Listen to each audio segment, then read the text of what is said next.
যোৰহাটত সদৌ অসম ভিত্তিত অনুষ্ঠিত কৰা হৈছে কাৰাটে প্ৰতিযোগিতা। উল্লেখযোগ্য যে সাউথকান কাৰাটে ডু স্পৰ্টছ ষ্টা এছ'চিয়েশ্যন চমুকৈ SKSR দ্বিতীয় সংখ্যক ৰাজ্যিক মুকলি কাৰাটে প্ৰতিযোগিতাখনি অনুষ্ঠিত কৰা হয়। এই কাৰাটে প্ৰতিযোগিতাখনিত অসমৰ বিভিন্ন স্থানৰ পৰা 400 অধিক প্ৰতিযোগীয়ে অংশগ্ৰহণ কৰে। যোৰহাট কৰঙাস্থিত কৰঙা উচ্চতৰ মাধ্যমিক বালিকা বিদ্যালয়ৰ প্ৰশিক্ষণ কেন্দ্ৰত অনুষ্ঠিত কৰা হৈছে। SKS ৰাষ্ট্ৰীয় সাধাৰণ সম্পাদক তথা ৰাজ্যিক মুখ্য প্ৰশিক্ষক বিষ্ণু প্ৰসাদে এইদৰে মন্তব্য প্ৰকাশ কৰিছে।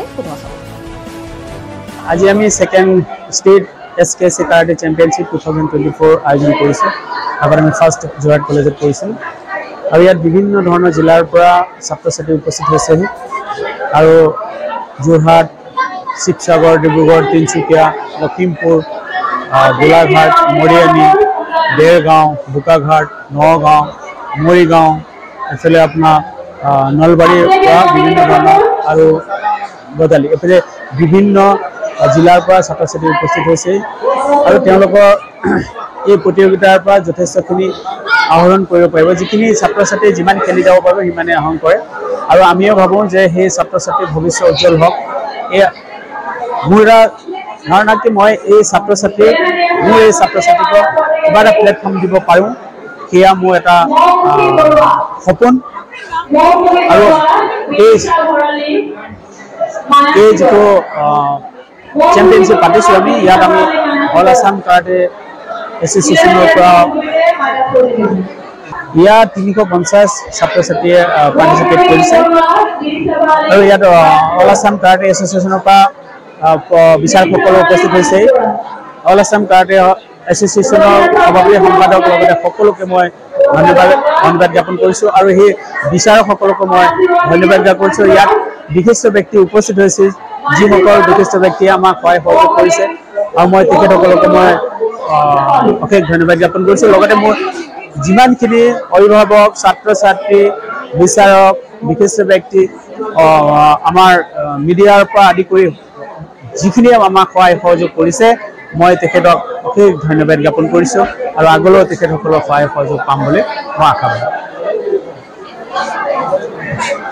খেলিব বহুত ভাল লাগিলে আৰু মই ৰাজস্থান, পাঞ্জাৱ, দিল্লী আৰু বহুত জেগা মই খেলিছোঁ।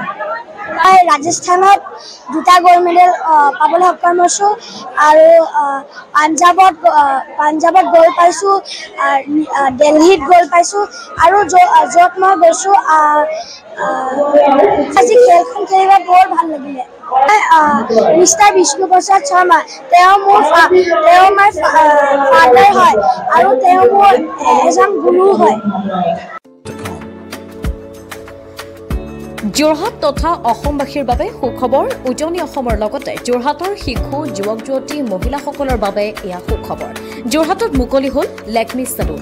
যোৰহাটৰ গড় আলিৰ এপ'ল' টাৱাৰৰ প্ৰথম মহলাত মুকলি ভাৰতবৰ্ষৰ অন্যতম জনপ্ৰিয় salon Lakme salon. Lakme salon মানে ভাৰতবাসীৰ নিৰ্ভৰযোগ্য প্ৰতিষ্ঠান। লেকমি চেলুনখনত আপুনি পাব বিভিন্ন ধৰণৰ সুবিধা, য'ত অত্যাধুনিক যন্ত্ৰৰে আপোনাক সজোৱা হ'ব। ইয়াত বিভিন্ন bridal package, makeup artist, skin care, hairdresser সুবিধা উপলব্ধ হ'ব, য'ত থাকিব ৰেহাই মূল্য।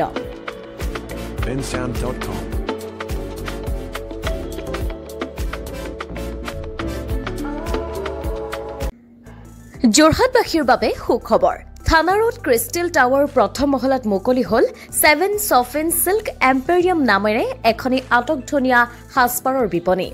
ইয়াত আধুনিক ডিজাইনৰ পিয়ৰ পাট মুগা, এৰী, নুনি, টছ আদিৰ লগতে বংগীয় হস্ত নিৰ্মিত সাজপাৰ, কাঠা, ষ্টিচ, জামদানি, অসমীয়া গহনা, টেৰাকটা গহনা উচিত মূল্যত উপলব্ধ হ'ব। বিপণীখনৰ পৰা অনলাইন যোগেদি বা হোৱাটছএপৰ যোগেদি আপুনি আপোনাৰ মন পচন্দৰ কাপোৰ তথা গহনা ক্ৰয় কৰিব পাৰিব। ঠিকনা হৈছে ক্ৰিষ্টেল ৰোডৰ প্ৰথম মহলা। যোগাযোগৰ নম্বৰ স্ক্ৰীণত আপোনালোকে নিশ্চয় প্ৰত্যক্ষ কৰিছে।